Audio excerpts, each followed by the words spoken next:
जो रात में एंकर आते हैं और आपको नेशनलिज्म का आधा पाठ पढ़ाते हैं, उनकी निगाह से मत देखिए। वो आपको इस देश की हकीकत से काट कर ले जा रहे हैं, एक ऐसे देश की दुनिया में जो है ही नहीं। हमारा मुल्क सबसे खूबसूरत मुल्कों में से एक है।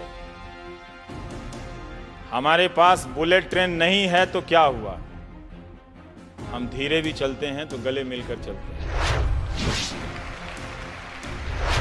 हमें जल्दी जल्दी में एक दूसरे को छोड़कर आगे नहीं बढ़ना।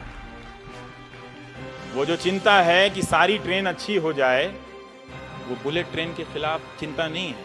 वो चिंता ये है कि पहले सबका भला हो जाए ना, तो फिर कुछ लोगों के लिए कुछ ले आना।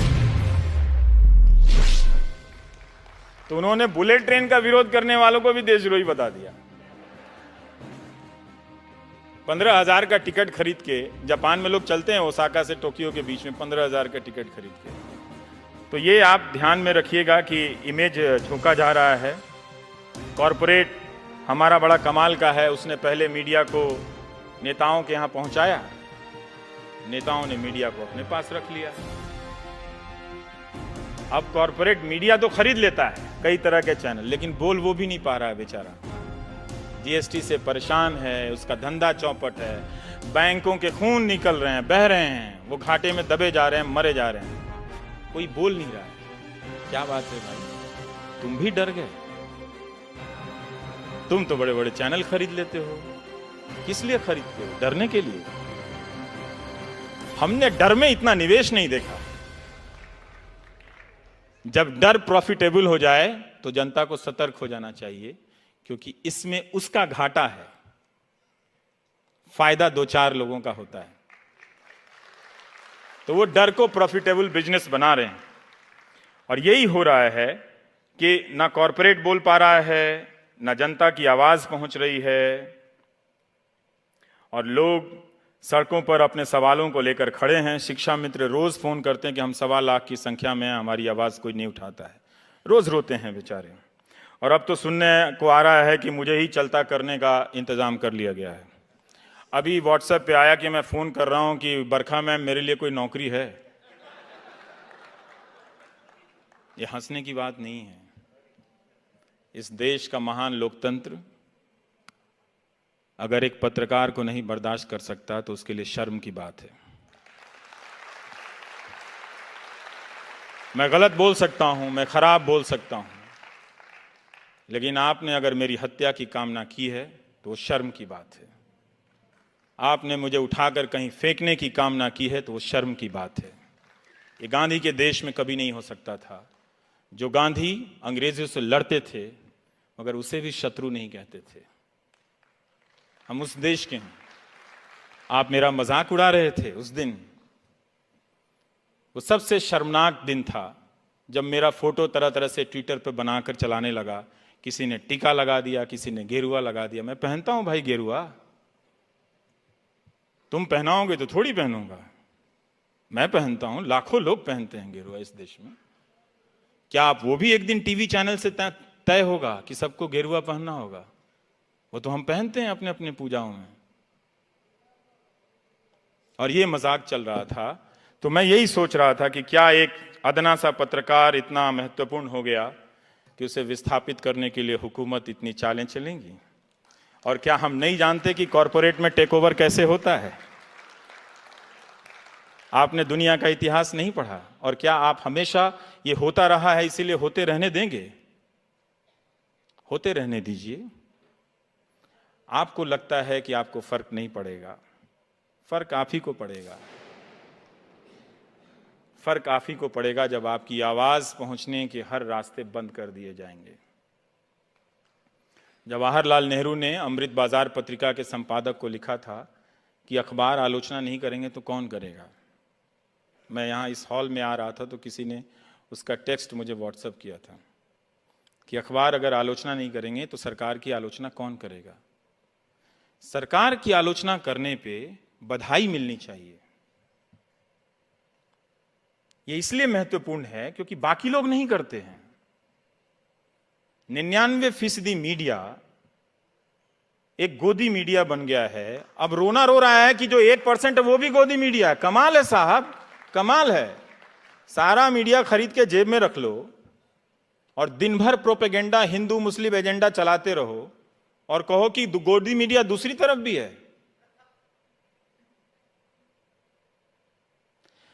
तो नए नए तर्क गढ़े जा रहे हैं, आपकी आंखों में इमेज झोंके जा रहे हैं।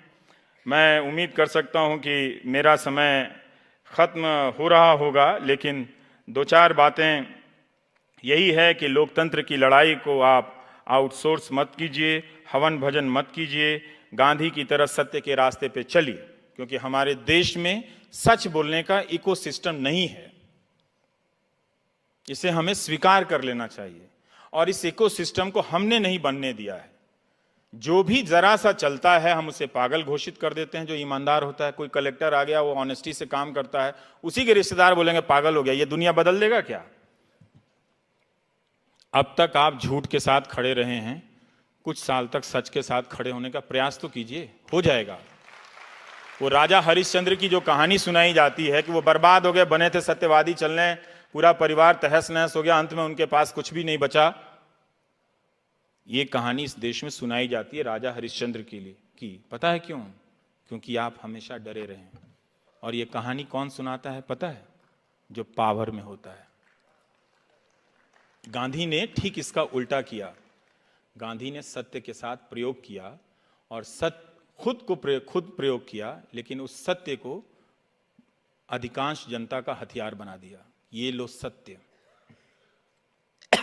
आज सीबीआई और जेल के डर से हमारा अपोजिशन भी नहीं बोलता, और गांधी ने उस सत्य के दम पे लाखों लोगों को, अंग्रेजों की जो डर का सबसे बड़ा कारखाना था, अंग्रेजों का फैक्ट्री थी डर की, जेल, उसमें ले आकर भर दिया। गांधी ने कहा अपने भीतर जेल जाओ और अपने भीतर के डर से आजाद हो जाओ।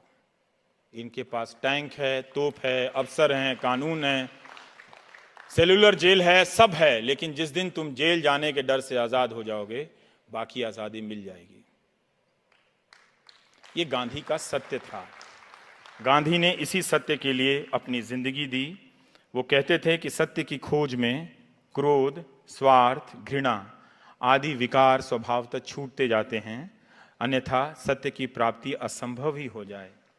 सत्य की खोज में सफलता प्राप्त होने पर मनुष्य में प्रेम और घृणा, सुख और दुख आदि के द्वंद्वों से पूर्णतः मुक्त हो जाता है मनुष्य, और वो अपना पैमाना गांधी बनाते रहते हैं।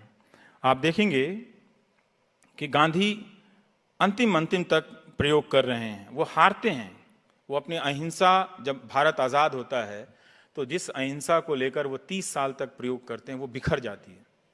एक किताब है सुधीर चंद्र की, गांधी एक असंभव संभावना। आप पढ़िएगा कि गांधी आखिरी वक्त में फिर अकेले खुद को जुटाते हैं।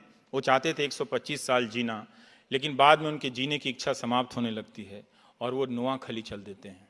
तो जैसे आज ट्रोल होता है, वैसे ही तब होता था कि बापू आप पहले बिहार क्यों नहीं जाते हैं, बापू आप कलकत्ता में क्यों नहीं रुकते, आप हिंदुओं के यहाँ क्यों नहीं रुकते, आप मुसलमानों के यहाँ क्यों नहीं रुकते।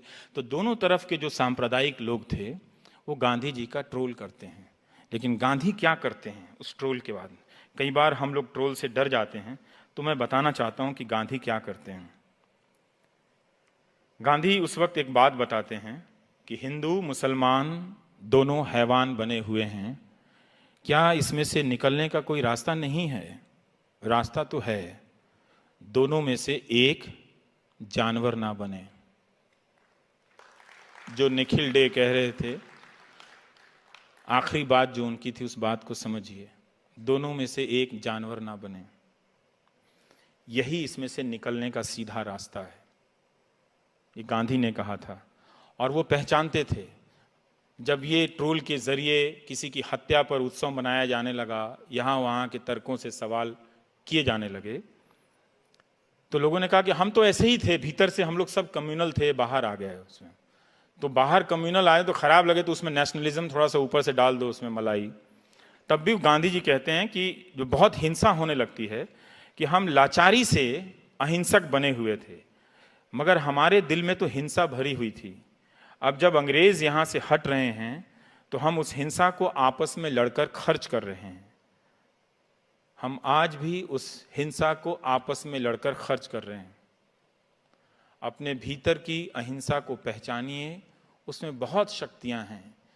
ये वो शक्तियां हैं जो इस मुल्क में बेपनाह मोहब्बत भर देंगी।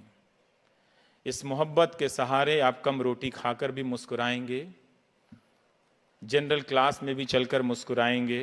ये मोहब्बत नहीं रहेगी तो बुलेट ट्रेन में भी आप डरे रहेंगे कि कोई मुहर्रम या विसर्जन के समय पत्थर तो नहीं फेंक देगा। आज यूपी, बिहार, झारखंड, बंगाल के कई इलाकों में तजिया और विसर्जन को लेकर दंगे भड़के हुए हैं। अखबारों में ये खबरें हैं। तो हमारे आपस के विश्वास को आप कम मत कीजिए। मीडिया जो हिंदू मुसलमान कर रहा है उसका एक ख़ास मकसद है। वो जब ये करता है तो उसकी जो जवाबदेही है उससे वो खुद को मुक्त कर लेता है और वो सरकार के साथ उसके पाले में बैठने का उसके पास एक मौका होता है। जब आज़ादी के समय में भी जो हमारे अखबार थे वो यही कर रहे थे। तो गांधी जी ने लिखा था कि क्यों नहीं आती हमारे अखबारों में ये चीज़ें इतनी गहरी चली गई हैं कि अपने पराये की सांप्रदायिक भावना, सांप्रदायिक अलगाव, जिसे विभाजन के बाद राष्ट्रवाद ने पैना कर दिया कि हमारे अखबार हमारी अपनी करतूतें नहीं छापेंगे।